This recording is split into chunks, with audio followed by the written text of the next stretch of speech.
चटोरी बहू की रसोई। अरे यार मम्मी, खाने में मिर्च तो डाला करो, कोई टेस्ट ही नहीं आ रहा है। मुश्किल से एक नाश्ता तो गरम नसीब होता है, वो भी ऐसा सादा परोस दोगी तुम तो मेरा शरीर कैसे चलेगा। मिर्च तो डाला करो, मिर्च तो डाला करो, कान खा गई क्या कहकर। कच्ची मिर्च लेकर बैठ जाया कर खाने के लिए। पूरी 1 चम्मच देगी मिर्च डाली है सब्जी में, और कितनी मिर्च खाएगी तू। ऐसे ही पूरे मुंह में छाले पड़े रहते हैं तेरे। 4-4 घंटे बाथरूम में बैठी रहती है और कहती है मिर्च डाला करो। मेरा क्या है, ले 1 और चम्मच मिर्च डाल दी सब्जी में। अब पेट में दर्द हो ना तो मुझसे मत बोलने आना। बोलना तो नहीं चाहिए सुजाता जी, पर 4-4 घंटे मेरी बेटी बाथरूम में नहीं बैठती है। ये तो बेचारी आधे 1 घंटे में बाहर आ जाती है।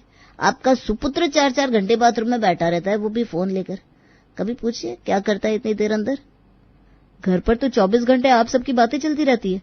ऐसे में इंसान पढ़े तो कहाँ पढ़े पापा। बाथरूम में बैठकर फोन पर नोट्स देख देकर याद करता हूँ, वहाँ अच्छे से आंसर्स याद होते हैं। सुन लिया आपने, नोट्स याद करता है मेरा राजकुमार। मेरा बेटा जीता रहे। वैसे मम्मी, रमा दीदी तो ऑफिस से 6 बजे ही आ जाती है। रात को खाना गर्म ही मिलता है उन्हें, ऑफिस में कुक है, दोपहर में भी गर्म खा लेती है। फिर ये एक बार ही गर्म खाना नसीब होने वाला ताना मुझे समझ में नहीं आया। क्या सही पॉइंट पकड़ा है तूने बेटा। अब बोल रमा, मेरा रोहन बिल्कुल ठीक कह रहा है। ठंडा खाना तो इस बेचारे को खाना पड़ता है, पर कभी एक चू नहीं करता मेरा बेटा। छी छी छी सुजाता जी, ससुराल में क्या ही सास मिलेगी मेरे लाड़ो को। सास तो उसे मैके में मिल रखी है। कौन सी माँ अपनी बेटी का खाना गिनती है। इस रोहन को तो पूरी जिंदगी यहीं रहना है, पर मेरी रमा तो कुछ सालों में अपने ससुराल चली जाएगी। पर कहाँ मिलेगा इसे गर्मा गर्म चटपटा खाना। देखा जाए तो ससुराल जाने का वक्त तो आ गया है मम्मी। और रमा दीदी किसी लड़के से फोन पर बात भी करती है, मैंने सुना है। मतलब मैं गलत हो सकता हूँ, पर अगर ऐसा कुछ है तो जल्द से जल्द शादी कर लेनी चाहिए दीदी को, वरना लड़के का क्या है, कहाँ फिर पपलू फिट कर दे।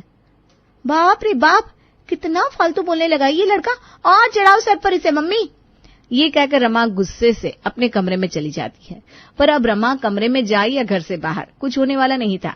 वो कहते ना, जवान लड़की की शादी के बाद एक बार छिड़ जाती है तो फिर छिड़ ही जाती है।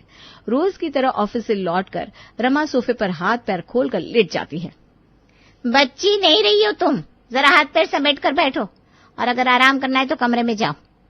मैं तो रोज यहाँ इसी तरह लेटती हूँ मम्मी, कभी तुमने कुछ नहीं बोला, आज अचानक बोल रही हो। रमा की बात का सुजाता कोई जवाब नहीं देती और रसोई में चली जाती है। कुछ देर बाद रमा कमरे से बाहर डिनर करने आती है। सभी डाइनिंग टेबल पर बैठे हुए थे। सुजाता रसोई से गर्मा गर्म खाना लाकर सभी को परोसने लगती है। चल रोहन बेटा, जरा खाना लगाने में मेरी मदद कर दे।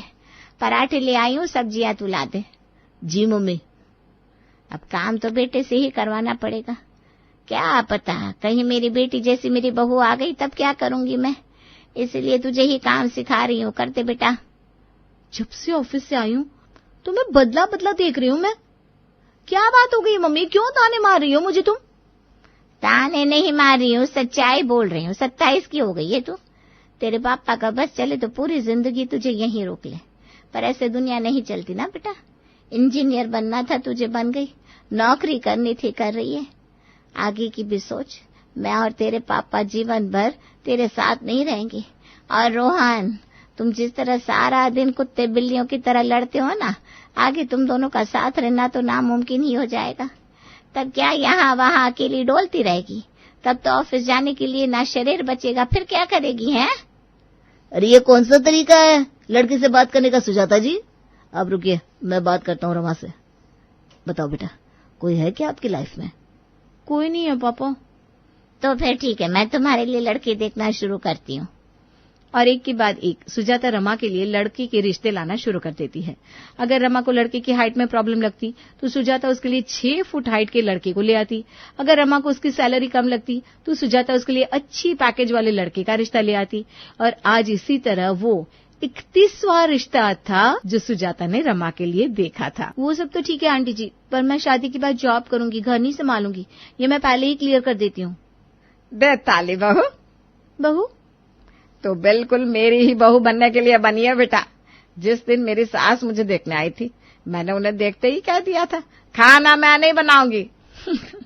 बस वही बात तूने इनडायरेक्टली कह दी। कोई बात नहीं, वैसे भी हमारे घर पर एक कुक है और हम सबको उसी के हाथ के बने खाने को खाने की आदत है, तो रसोई में तो तुझे जाने की जरूरत ही नहीं पड़ेगी। अब बोलो दीदी, मामला सेट है ना? ठीक है, चलेगा। यहाँ रमा हामी भरती है और वहाँ सुजाता मंडप सजा देती है और रमा की शादी निखिल से हो जाती है। बहू बनकर रमा निखिल के घर आ जाती है। देखो बहू, मैं बिल्कुल वही हूँ जो शादी के पहले। तो ये मत सोचना कि फेरे होते ही तुम्हारी सास बदल गई, बिल्कुल भी नहीं। अरे भाई, जब इस घर में मुझे कभी दुख नहीं मिला तो मैं तुम्हें दुख क्यों दूंगी? शादी की रस्मों में तुम थक गई होगी। जाओ अपने कमरे में जाकर आराम करो, बाकी सारी रस्में हम कल देखेंगे। सच में मम्मी जी? मतलब वो प्लेट से अंगूठी ढूंढने की रस्म, सभी बड़ों के पैर छूकर लिफाफे देने की रस्म मुझे अभी आधी नींद की हालत में नहीं करनी पड़ेगी? सुजाता मेरी मुंह बोली बहन है बेटा, और अपनी मुंह बोली बहन को दिया वादा मैं तोड़ दूंगा क्या? मैंने वादा किया था सुजाता बहन से कि तुम्हें इस घर में कभी कोई दिक्कत नहीं होगी। जाओ आराम से अपने कमरे में जाकर सो जाओ। हैं? ये तो मम्मी ने कुछ ज्यादा ही अच्छा घर ढूंढ कर दे दिया मुझे। मैंने नहीं सोचा था कि सास ससुर ऐसे भी हो सकते हैं। रमा खुशी खुशी अपने कमरे में चली जाती है। रात के 1 बज रहे हैं, तुम्हें थकावट हो गई होगी ना रमा, तुम आराम कर लो। अरे नहीं, मैं भी क्या कह रहा हूँ, नए कमरे में तुम्हें नींद कैसे आएगी? कहो तो लाइटिंग की सेटिंग बदल दो। ये बिस्तर ठीक है ना? ये तकिया ज्यादा मोटा तो नहीं है? मेरी आंखों में आंसू लाकर ही मानोगे क्या निखिल? इतना तो मैं विदाई के वक्त भी इमोशनल नहीं थी जितना तुम और तुम्हारे घर वालों की बातें सुनकर हो रही हूँ। मुझे तो विश्वास ही नहीं हो रहा, ये सपना है या हकीकत? तुम अपना घर छोड़कर यहाँ आई हो, तुम्हें किसी तरह की तकलीफ मैं कैसे होने दे सकता हूँ रमा? रमा शॉक्ड भी थी और सरप्राइज भी। बिस्तर पर लेटकर रमा फोन चलाने लगती है। कुछ देर बाद उसकी आंख लग जाती है। 1 घंटे बाद रमा की नींद खुलती है। यहाँ तो बड़ी जल्दी सो गई मैं। वहां घर पर तो इस टाइम में मैगी बनाकर खाती थी, आधा घंटा मूवी देखती थी, तब कहीं जाकर 4 बजे तक मेरी आंख लगती थी। वैसे भूख तो अभी भी लग रही है, जाकर मैगी बना लेती हूँ। रमा किचन में जाती है और कोना कोना छान मारती है, पर उसे कहीं भी मैगी की पैकेट नहीं मिलती। शादी का घर है, इतने मेहमान आए हुए हैं और एक मैगी तक का पैकेट तक नहीं है किचन में। अच्छा, बच्चे भी तो आए हुए हैं ना, खा गए होंगे सब। पर कहीं चिप्स वगैरह के पैकेट भी नहीं दिखी, ना ही नमकीन दिखे। मैगी ढूंढते ढूंढते भूख बढ़ गई, लगता है पानी पीकर ही सोना पड़ेगा। और रमा पानी पीकर ही सो जाती है। अगली सुबह रमा खुद ही साड़ी पहनकर तैयार होकर पहली रसोई की रस्म करने रसोई में जाने लगती है। अरे उठते ही रसोई में जाने की क्या जरूरत है बहू? अभी तो तुम्हारे हाथों की मेहंदी में नहीं उतरी है, जरा समझाइए ललिता जी। मुझे कोई कुछ नहीं समझाएगा मम्मी जी, मैं पहले ही कह देती हूँ। और वैसे भी आज मेरी पहली रसोई है, कुछ तो बनाना बनता है ना। ठीक है बेटा, तो फिर कुछ बना ले। ज्यादा कुछ भारी मत बनाइएगा बहू जी, इस घर में सबको मेरे हाथ का बना खाना खाने की आदत है, फिर आपका बनाया खाना बच जाएगा ना। बाप रे बाप, समझ में नहीं आ रहा इस घर की बहू ये है या मैं। खैर मुझे क्या, आगे मुझे तो ऑफिस से जाना है, फिर तो यही रसोई संभालेगी। रमा को तो मसालेदार खाना पसंद था। वो रसोई में जाती है और सभी के लिए छोले बनाती है। बन गए छोले, जरा टेस्ट करती हूँ, कहीं छौंक में कोई कमी तो नहीं रह गई। मजा नहीं आ रहा। आधा चम्मच गरम मसाला और 1 चम्मच मिर्च डालने की जरूरत है। फिर टनाटन हो जाएगा सब। गर्मा गर्म छोले तैयार करके रमा बाहर टेबल पर लगाती है, जिसे देखते ही प्रमोद कहता है, बाप रे बाप, छोले कितने दिनों बाद बने होंगे ना छोले सुजाता जी? बनेंगे ही क्यों भैया, इस घर में किसी को छोला पचता ही कहाँ है। 1 दिन खाना और 2 दिन तक लगातार टॉयलेट जाना। कोई बात नहीं, बहू जी ने बनाया है तो आप सब मुंह जूठा तो कर ही सकते हैं। अरे पापा, वो तो ये रितु आंटी बनाती होगी ना, इसलिए आप लोगों को लूज मोशन हो जाते होंगे। मेरे हाथ के बने छोले को खाकर देखिए, मन फ्रेश न हो जाए तो मेरा नाम रमा नहीं। ललिता, प्रमोद और निखिल 1-1 चम्मच छोले मुंह में तो लेते हैं, पर तीनों में से कोई भी उस छोले को निगलने की हिम्मत नहीं कर पाता। पानी पानी, ये क्या बना दिया बहू तूने? एक तो पहली रसोई में मैंने सोचा तो कुछ मीठा बनाएगी, पर तूने बना दिए छोले, और वो भी इतने मसालेदार। हमारे घर पर कोई इतना मसाला वाला खाना नहीं खाता बहू। हाय हाय, अब तो लगता है नाश्ते के पहले मुझे आप तीनों के लिए लस्सी बनानी पड़ेगी। बेचारी रमा का तो मुंह ही उतर जाता है। सभी को लस्सी पिलाने के बाद रीतू बनाती है बिना मसाले का सिंपल और सादा उपमा। ये क्या है? इसमें तो कोई टेस्ट ही नहीं है। क्या टेस्टी उपमा बनाया है ऋतु आंटी आपने, मजा आ गया। अरे इसमें टेस्ट कहाँ है? इसमें तो कोई टेस्ट ही नहीं है। तुम अच्छे से खा नहीं रही हो रमा। अरे बेटा, वो बहू ने अपने बनाए छोले खाए हैं ना, इसलिए उसके मुंह का टेस्ट चला गया होगा।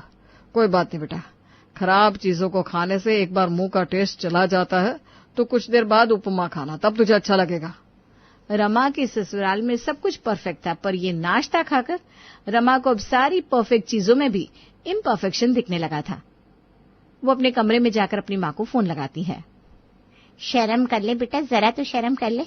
इतना अच्छा ससुराल मिला है, इस बात की खुशी नहीं है तुझे, पर वहाँ सभी इंसानों जैसे खाना खाते हैं इस बात का दुख है। नॉर्मल लोग ऐसा ही हल्का नाश्ता करते हैं। वो तो तुझे आदत थी 4-4 चम्मच मिर्च मसाला खाने की। अब मुझे मत बोल, मैं तो पहले ही कहती थी ससुराल में तुझे दिक्कत होगी। इतनी जगह वो लोग मैनेज कर रहे हैं, अब खाने में तू जरा एडजस्ट कर ले। चल रखती हूँ फोन। अरे यार मम्मी हद है। पर शायद मैं भी ज्यादा सोच रही हूँ। नाश्ता तो बहुत घरों में सादा होता है, हो सकता है दोपहर में कुछ अच्छा बना ले ऋतु आंटी। नहीं, मैं रिस्क नहीं ले सकती। रमा खुद ही ऋतु के पास जाती है और उसे बिरयानी बनाने को कहती है। बिरयानी? अच्छा पुलाव तो? पुलाव अलग चीज होती है आंटी। हाँ ठीक है। नए नए शौक उफर रहे नहीं बहू के मन में। ठीक है, आप जाइए बहू रानी। ठीक है, 1 बजे टेबल पर खाना लग जाएगा। बिरयानी बनने की खुशी में रमा बड़ी एक्साइटेड थी। अपने कमरे में शीशे के सामने बैठकर वो खुद से बातें कर रही थी। क्या लाइफ है, कुक खाना बना रही है, ससुर बाहर से सब्जी लाकर दे रहा है, सास आराम से अपने कमरे में बैठी है और पति छत पर वॉक कर रहा है। लगता ही नहीं कि ये ससुराल है। अब ड्रेसिंग टेबल के सामने बैठ ही गई हूं तो लिपस्टिक लगा लेती हूँ। रमा शीशे के सामने बैठकर साज श्रृंगार करने लगती है, अपना फोन चलाती है, फिर टीवी देखती है। ऐसे ही बज जाते हैं 1। निखिल बेटा, भाभी खाना लग गया है, आ जाइए। सभी खाने के टेबल पर पहुंचते हैं। ये क्या है? चावल में हल्दी डालकर पीला कर दिया और दम लगा दिया। ऐसे बनती है क्या बिरयानी? अरे ऐसे नहीं तो कैसे बनती है रमा? मैं तो आज पहली बार बिरयानी खा रहा हूँ। क्या बिरयानी बनाई आपने ऋतु आंटी, और ये जीरा, वाह। वही तो, जीरा कौन डालता है बिरयानी में? उफ, ये सब क्या है भगवान। तुम्हारी टेंशन मैं समझ सकता हूँ बहू, आज खाना कुछ ज्यादा मसालेदार हो गया नहीं? एक काम करना ऋतु, तू रात में सभी को कांजी का पानी और रोटी दे देना। रात का पता नहीं, पर अभी तो तुम मुझे गरम मसाला ला कर दे दो आंटी। गरम मसाला वो तो मैंने हटा दिया ना रसोई से बहू। वो क्या है ना, हमारे रसोई में गरम मसाले का इस्तेमाल नहीं होता। वो तो मेहमान आए हुए थे तो दिखावे के लिए कुछ चीजें रसोई में रखनी पड़ी। जैसे ही मेहमान गए मैंने सब कुछ हटा दिया। बेचारी रमा का तो मूड ही ऑफ हो जाता है। अपने कमरे में यहाँ से वहां चक्कर काट रही रमा खुद से बातें कर रही थी। जी तो कर रहा है खुद के लिए अलग खाना बना लूं, पर नई शादी हुई है, अगर ऐसा करूंगी तो बात बिगड़ जाएगी। और अगर ऐसा खाना खाकर मुझे ऑफिस जाना पड़ा तब तो पक्का परलोक सिधारते वक्त नहीं लगेगा मुझे। अरे खाना ही नहीं रहेगा पेट में तो काम कैसे करूंगी? अब तो सबसे पहले रसोई का प्रॉब्लम ही सॉल्व करना पड़ेगा। रमा सीधा रसोई में जाती है और रीतू आंटी से कहती है, पिछले 12 सालों से मेरे ससुराल वालों की सेवा कर रही है ना आप आंटी जी। देखा जाए तो आप मेरी चाची सास से कम नहीं है, तो आज से आपकी रसोई से छुट्टी। अब खाना मैं बनाऊंगी ससुराल में, आपके लिए भी और बाकी सभी के लिए भी। मुझे लगता है आप मेरे को पसंद नहीं करती है बहू जी। कोई बात नहीं, जैसी आपकी मर्जी। रमा ब्लिंकिट से मसाले ऑर्डर करके आज का खाना तैयार करने लगती है। चलो रमा, अब अपना दिमाग चलाने का वक्त आ गया है। रमा अपनी सास के कमरे में जाती है और उनसे मसाले का अंदाजा पूछती है। बस 2 चुटकी मसाला डालना रमा, और लाल मिर्च ना के बराबर। वो क्या है ना, हमारे घर में कोई चटपटा खाना पसंद नहीं करता। जी मम्मी जी, इसीलिए तो मैं आपसे मसालों के बारे में पूछने आई थी। आपसे सटीक अंदाजा कौन ही दे सकता था। इसी तरह रमा अपने ससुर जी के पास जाती है, फिर निखिल के पास और फिर ऋतु आंटी के पास। आपसे ज्यादा किसे ही इस घर में खाने के अंदाज के बारे में पता होगा आंटी जी। आज मेरा पहला दिन है ना, तो आप ही बताइए कितना मसाला डालूं। रीतू भी अपने हिसाब से रमा को मसाले की क्वांटिटी बता देती है और सभी के बताए मसाले की क्वांटिटी को मिलाकर रमा सब्जी में डाल देती है और कर लेती है आलू की सब्जी तैयार। टेबल पर परोसी आलू की इस चटपटी सब्जी को खाते ही सभी के मुंह और नाक से धुआं निकल जाता है। ये क्या है बहू? मेरा तो आज रसोई में पहला दिन है पापा जी। मसाले की क्वांटिटी पूछी तो थी मैंने आपसे, आपकी बताई क्वांटिटी ही डाली है। अब सब्जी ऐसी बन गई तो उसमें मेरी क्या गलती। रमा तो चटकारा मार मार कर सब्जी खा लेती है और बैंड पूरे घर की बच जाती है। दूसरे वक्त फिर से रमा यही आइडिया अपनाती है और बनाती है मसालेदार डोसे के साथ चटपटा सांभर। ये कैसा सांभर बना दिया रमा तुमने? इसे खाकर तो सभी को लूज मोशंस हो जाएंगे। सांभर में मसाला कितना जाएगा नहीं जाएगा सब पूछा था ना मैंने तुमसे निखिल। मेरी गलती क्या हुई? अंदाजा तो तुमने गलत बताया। मेरा तो रसोई में पहला दिन था आज। और इसी तरह हर रोज रमा मसाले की क्वांटिटी का अंदाजा सभी से पूछती और खाना बनाती अपने हिसाब से, ताकि इस मसालेदार खाने का बेड़ा वो किसी और के सर पर मार सके। इसी तरह दिन बीत रहे थे। पर अगर रमा सयानी थी तो बाकी सभी कोई बेवकूफ तो थे नहीं। आज जब रमा सभी से मसाले की क्वांटिटी पूछने आती है तो सभी हाथ खड़े कर देते हैं। मैं तो खाना बनाना ही भूल गई है बहू जी। आपको जो समझ में आए उस हिसाब से मसाले डालिए। हाँ बहू, मुझे तुझ पर पूरा भरोसा है। तो बना ले अपने हिसाब से खाना। ऐसे कैसे मम्मी जी, मुझे तो खाने का अंदाजा ही नहीं है। अगर अंदाजा नहीं है तो फिर रसोई में रीतू को बनाने दिखा ना। वो मम्मी जी क्या है ना, ये सब मैं जानबूझकर कर रही थी, मुझे माफ कर दीजिए। मुझसे ये सादा खाना नहीं खाया जाता और आप लोग मसालेदार खाना खाते नहीं, क्या करूं मैं? अरे बस इतनी सी बात है बहू। ऐसा है तो तू अपना खाना अलग बना लिया कर। बस जब तू रसोई में अपने लिए अलग खाना बनाएगी तो खिड़की लगा देना, ताकि मोहल्ले वालों को इस बात का पता ना चले कि हमारे घर में बहू का खाना अलग बन रहा है और ससुराल वालों का अलग। बाहर वालों को तो मौका चाहिए बातें बनाने का। बाकी तेरा जो मन है वो खा बेटा। ये सुनते ही रमा की टेंशन एक बार में ही छूमंतर हो जाती है और जिस प्रॉब्लम को उसने इतना बड़ा कर दिया था वो ललिता की एक बात में हवा हो जाती है। इस दिन के बाद रमा के ससुराल वाले अपनी पसंद का सादा खाना खाते और रमा खाती चटपटा मसालेदार।